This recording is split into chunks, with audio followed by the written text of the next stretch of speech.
bond দল হদুম বাইরেই না এসে নমাতের বন্ড হদুম বাইরেই না মাজার মাই ফেলার মাজার ফুরি ফেলার এলে হদুম বাইরেই না উনি বড় মুনাফিক ঠিক কিনা এনো কিয়ামতের ময়দান মিজি আর নবীর চেহারা দেখান না পারবো ঠিক কিনা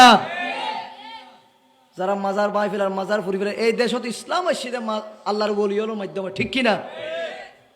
হইতারি এগিন আর যারা বিভিন্ন মিডিয়াত যারা আছে যারা সার তারা তো মাজার আছে না আচ্ছা আর আর্মিকে খেয়াল করো না ইতার তো মাজার আছে না ইতার নাই ওয়া ইতার তো মাজার আছে না বড় গরি মাজার আছে না অলি আছে না আবদাল আছে না গোস আছে না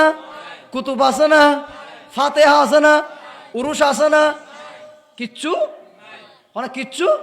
তো ইতারা মাজার বুঝিব হতুন ঠিকই না তাহলে হয়তো মাজার নলাইব ইতার তো নাই দে আবু জাইলের মাজার আছে না এজিদের মাজার আছে না বড় গরি এজিদের মাজার আছে না আবু জাহিলের মাজার আছে না নাই ইতারা গোষ্ঠী ঠিক কিনা